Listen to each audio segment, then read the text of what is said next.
Hello again. Um, we are back at it, entering module 5. Um, I believe there will be 10 modules, so we're almost halfway through. Things are moving fast, so there's a lot we're packing into a short amount of time. And this is, you can consider this boot camp. Um, I'm giving you all, as I said before, this is high theory that you may be fortunate enough to get access to or to work through, in your undergraduate experience, depending upon your discipline or your interest. In terms of spaces where you will be engaging with, theory at this level, it might be in sociology. If you take like a Marxist class, they're definitely engaging in kind of this kind of high rigorous theory. Um, but generally, maybe this is for most of us, we won't be exposed to this until much later in graduate school or graduate studies. But even then, you may not. So, um, but you are practicing with giants. How fortunate an opportunity for those who may like basketball.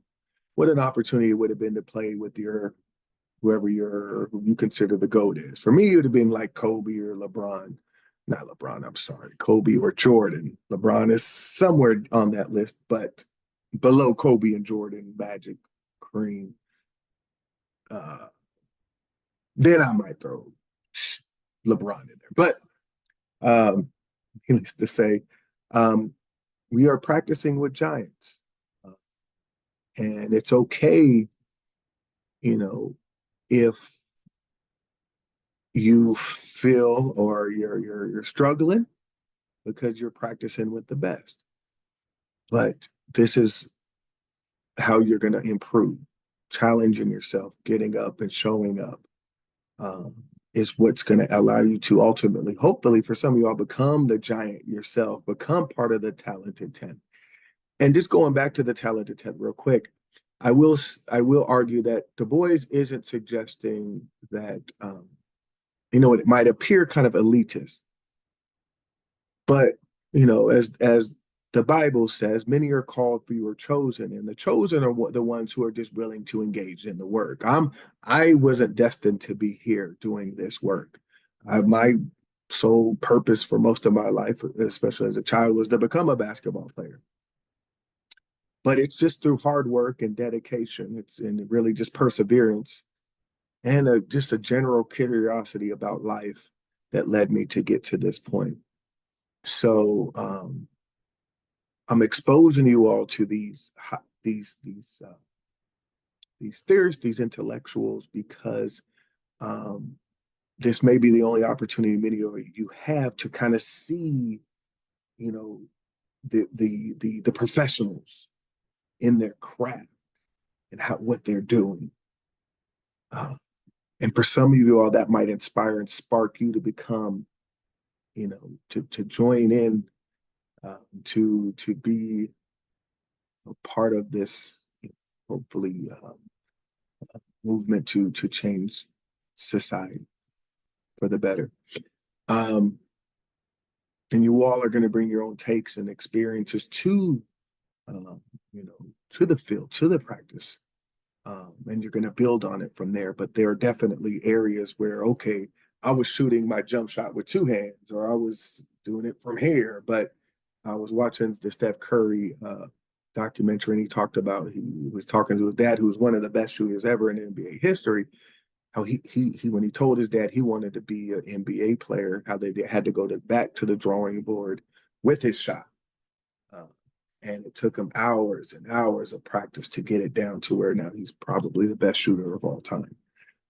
So there's going to be areas where gaps where you're going to have to learn new material. But the more you learn, as if some of you do the extra credit opportunity with when Malcolm X talks about his process of reading. Now, at first, he couldn't even put two sentences together, two words together. But then he practiced and he became the giant that he was. Um, the greatest threat to any empire are those who are willing to think and think critically. So, think about it in relationship to who Malcolm was and what he became just because of but learning the word, and words are just symbols, and words are just social constructs. And we're learning the word of a particular group of people, but it's in deciphering the words we can decode maybe their reality in a way that disrupts it, that changes it or destroys it if need be. And then we can develop new words. In the beginning, God, again, just drawing from the biblical, text. I use biblical references or religious texts as tools, not as facts. It's just a tool to help me interpret reality, metaphors for life. But, God said he spoke the world into existence. So words are creative forces. And this you can trace back even to the ancient Egyptians and this concept of ka, and sound, and how sound creates the creative power of sound, to shape reality. So it's a lot. I just in terms of this introduction. So going back, I wanted to share a couple things for Fanon. As we transition into this postmodern term, and when we think about theory, I want you to think about it as a school of thought. In social sciences and humanities, all theory is a school of thought or an interpretation of reality agreed upon by generally scholars, or supposedly scholars or academics. But we got a lot of theory right now posing as like academic, but it's not. It's just people's opinions and beliefs, and really the quote unquote intellectuals have really, I would argue, um, we haven't been doing our jobs. We haven't been standing on business. So the classroom or your work becomes just a way, platform to just share your opinions. And if you don't agree with my opinion, then I'm gonna silence you, or I'm gonna cancel you, or this and that and that. No, that's not the work of the intellectual. And that's not the purpose of theory. It just helps us interpret reality. If it's not helping us interpret reality, then it's okay to let theory go. This applies to any of these cult constructs, and one that's being challenged, with this gender movement, where gender, and we're going to unpack gender a little bit more. The gender as a social construct no longer served its purpose. And so now people have challenged it, forcing us to kind of grapple with, okay, gender not as a fact of nature, but something that's more of not a noun, but a verb, something that changes through time and space. So what gender means today isn't the same as what it meant in the past. But and now here's the crux, though. Here's the issue, as Fanon would kind of argue, is this drive, this narcissistic drive to make something that's fluid, to make something that's a construct, that's a verb, a noun, to define oneself by this construct. So on one hand, we get this challenge to gender, but on the other hand, we get this attempt to redefine the ontological nature of gender itself on a different term. So for Fanon, that move, he would argue is at the root and the crux of the problem. Baldwin, as we'll get to, is going to suggest it. Most of these theorists, these intellectuals, that's the crux of the problem. The way we insist on these constructs, on these ideas of ontology, how we answer the question of who I am. We make those facts rather than constructs, inventions.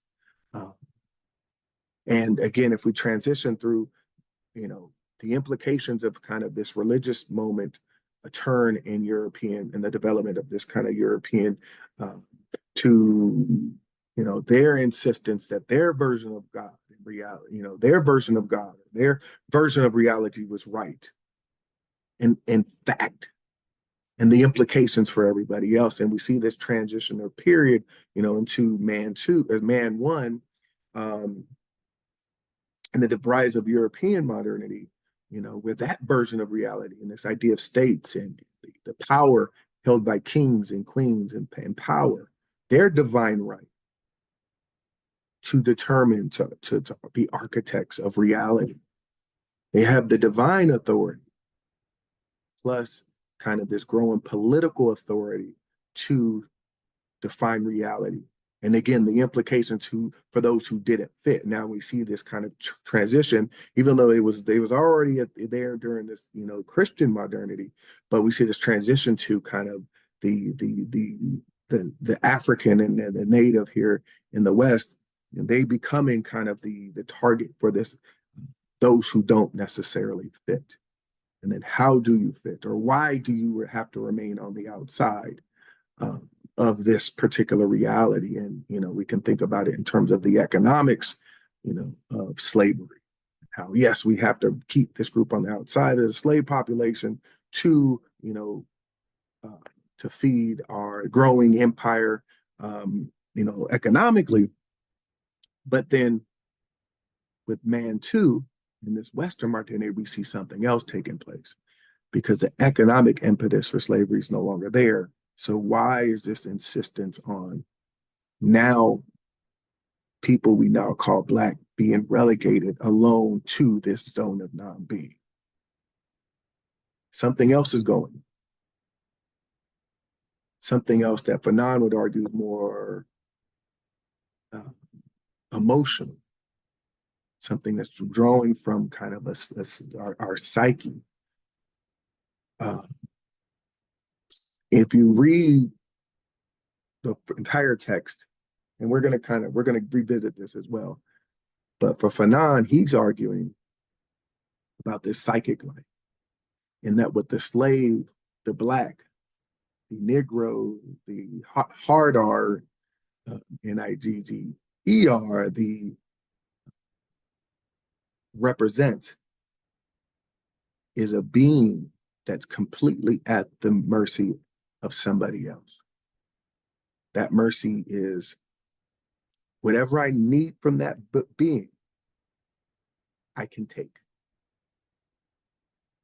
This is a first attempt, some would argue, at artificial intelligence. So if I want a being or a body that I want sex from, if I being or body that I want to entertain me, if I want a being or body to work, that's the purpose and function of the slave. So Fanon is now going to warn us. Again, you can take things literally, but you can also take things figuratively, especially when you're, with the work of Fanon, where it's like more poetic. So when he says something like, the Black man wants to be white, what is he saying? What does he mean by that? Especially relative to his overall argument in this essay. Well, the very real kind of the colonizing the desire, or the in terms of creating this program that they call Black, setting it within it its desire and ambition and drive to basically duplicate whiteness, replicate whiteness. That's one way to control it, to where white becomes the standard, the norm, and Blackness is the very antithesis to that. So whiteness is superior, so Blackness has to be inferior. So the drive of the Black man is to become what would be considered superior. Now, how does that feed the white ego? Oh my God, I have worshipers. What is God without worshipers? He's no longer, or she's no longer God. So now you have a permanent kind of worshiper class of worshiper parishioners worshiping, idolizing. If they don't idolize you, they'll beat you. You'll be beat into submission. But then he says something else. The white man slaves to reach a human level. So this white that is represents itself as superior, as the epitome of everything great, beautiful, at all times, in all spaces, itself is a slave to the idea of itself. It's itself not reaching the mark. So what are the implications of that? And why is Fanon so insistent on making this like drilling us into this art?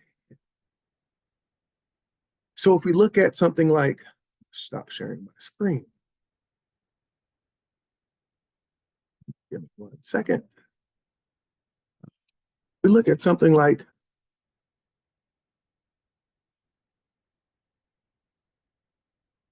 my screen again, something that we don't talk about.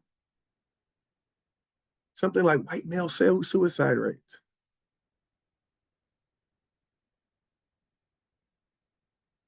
It's a pandemic.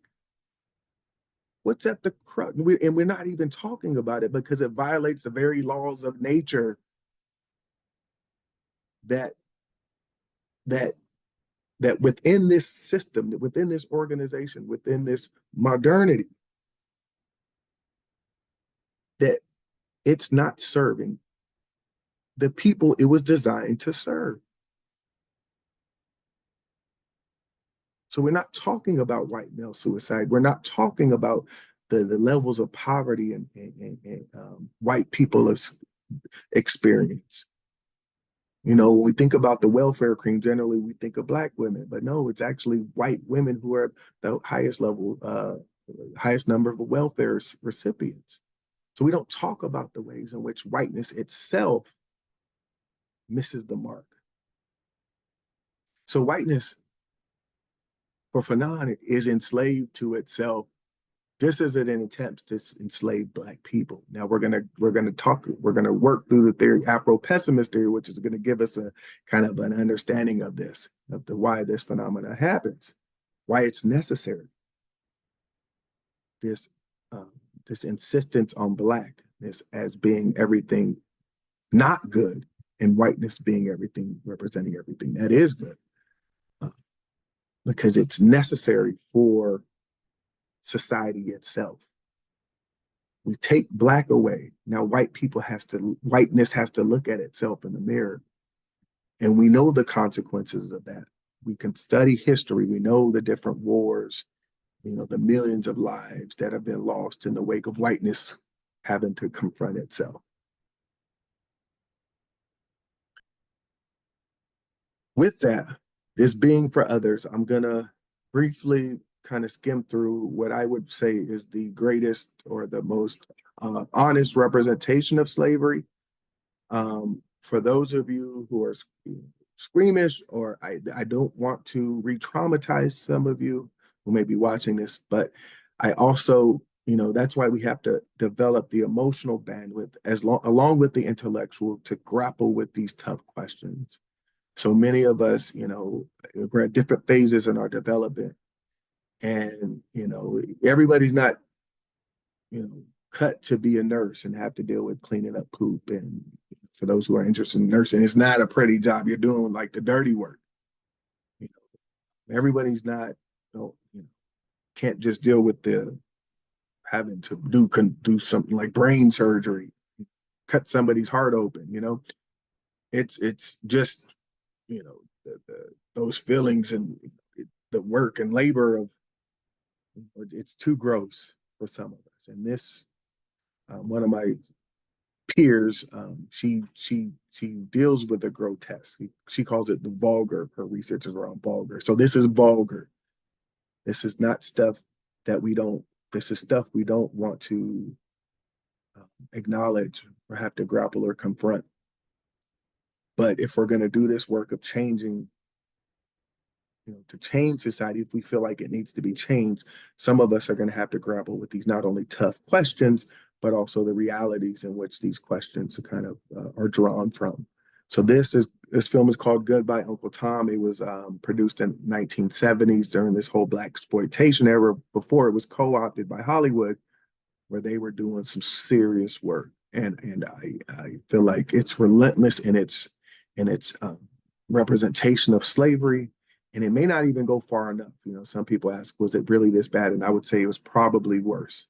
Again, because you have a being that's at the mercy of complete mercy of another person. And if that other person is driven by greed, lust, all these things, then scary is the outcome. If that person is narcissist, as Fanon would argue, then scary are those outcomes and those realities for those who are at the, who are caught in those crosshairs. In terms of the key concepts here,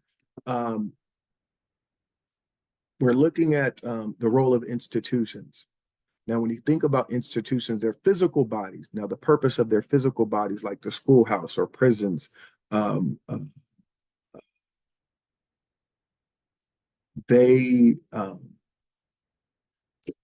see, let me look at my notes real quick. So there are 7 key institutions that kind of are necessary to building civil modernity building or civilization building. The first is family. The family is the kind of the fundamental kind of institution that sets the bedrock of all other institutions. So you can actually think about society or civilization or this program or this modernity as just being a direct representation of the family. So in this case, it's the European family that's just duplicated, in these different arenas or within these different institutions. So the 7 institutions are family, then we have religion, economics, government, and that includes its different layers, the political arm, the legal arm, the state apparatuses of military, of policing. So under that umbrella of government, it's all those players. We have healthcare, we have the media, and we have education. So the purpose of institutions is to regenerate that the modernity, regenerate as Sylvia Winters described, the descriptive statement that and we could say family unit has devised to define what it means to be human and not human. So why do certain groups experience more violence in education or academic spaces? Violence as in being pushed out, being marginalized, being targeted, being suspended, because that's what the institution is designed to do. Regenerate one groups of people version of reality. So you're going to see institutions, religion, regenerate one groups of people's version of reality. So all these things are designed to support and promote modernity, a group's definition of what it means to be human. So other, civilizations and modernities have existed prior to European, and maybe even existing alongside the European. One of the key players in this is media, and the role of media, and again, shaping or determining or defining or indoctrinating us with a particular version of reality. And now we have it on large, massive scales with the advent of social media, where we see this played out over and over and over again. Why do we see narcissism on the rise? Just a pandemic of narcissism. Because, again, the purpose of all institutions is reproduction of a version of reality. Why do we see social movements? And in this module, we're going to see the advent of kind of this postmodern turn in its critique of man too, and how this led to even the eventual creation of Black Studies department. And there's going to be a video here. And so in your first discussion, it's going to be based upon the video here in the module. And then we see what happens. Well, Sylvia Wynter's going to argue how ultimately those movements to challenge this Man's grip on reality, the quote unquote patriarch. I think we lose that term concept too loosely because the patriarch and the matriarch work hand in hand. But it's the patriarch who takes the brunt of the criticism, but the matriarch, and you're going to see in the film Goodbye Uncle Tom, she's definitely invested in the reproduction of what will of this as well, of this idea of whiteness. But Sylvia Wynter is going to show us, and is going to tell us how this moment of postmodernity, how it ultimately turned again 360 to reposition Black people as the out group, even as others based upon gender, like women, or even we see the rise of the LGBT movement. These other groups, immigrant movements, were able to kind of find a place within Western modernity, but Black people remained on the outside. And so Sylvia Winters is going to unpack some of that. We're going to also unpack it again with some theory, and Afro-pessimism that we'll get to in the coming weeks. But so for now, I think we've covered all the different key concepts. I'll go through them. The role of the institutions, how do they, ultimately, when we talk about defining reality, we're talking about power. So the institutions ultimately is to reproduce power. How do they do that? Power is defined by the ability to define reality for self and for others. How does that happen? The two arms of power are authority. Authority is the physical arm of power. So think about it, as the Christian missionaries went out into the world, they not only held the Bible, but they also had the sword. So they had the divine right, as evidenced by this sword, to define reality for others.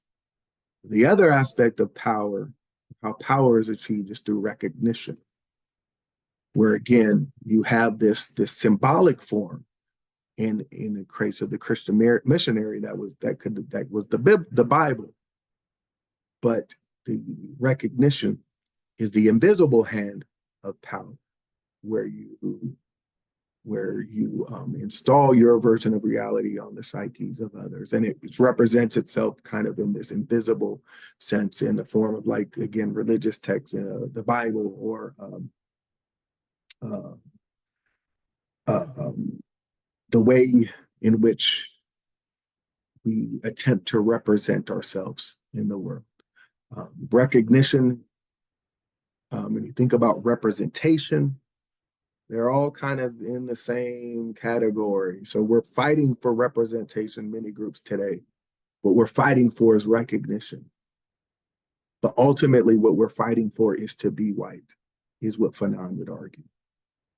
And as long as this remains our drive, our desire, our goal, and we're not thinking critically about it, and I think some of these groups are invested in maintaining white supremacy, so they throw us off by all having this, these red herrings or this confusion. But as long as becoming white is the destiny for everyone, Blackness is going to be relegated to, this zone of non-being, even as we transition into what I call this kind of moment of technological modernity. But it's going to still be Blackness with the rise of technology, AI, and all these different things, that's going to still be relegated to the outside. And it's going to be up to the intellectuals who are engaged in this work to help us navigate that terrain, or predict that, as the prophets of the past would have done, predict this kind of future, or to prevent it from happening. So what is anti-Blackness going to look like in the future? And then how are Black people? Another aspect of the Black problem is, what are Black people up to, quite simply? how are Black people themselves navigating this? How are they creating meaning for their lives? So that's the other paradox of Blackness. We'll get to when we get to the Afro optimist or Black optimist section. So, yeah, so let's get to the video real quick. I'm just going to go through snippets. I'll include, if you, this video is available on YouTube if you want to go back to it. But I just want to show you the implications for this phenomenon called this zone of non-being, this being that's completely at the mercy of others, and how it's not necessarily about kind of this, the ways in we think about slavery, you know, it's purely economic. No, there's much more at play. So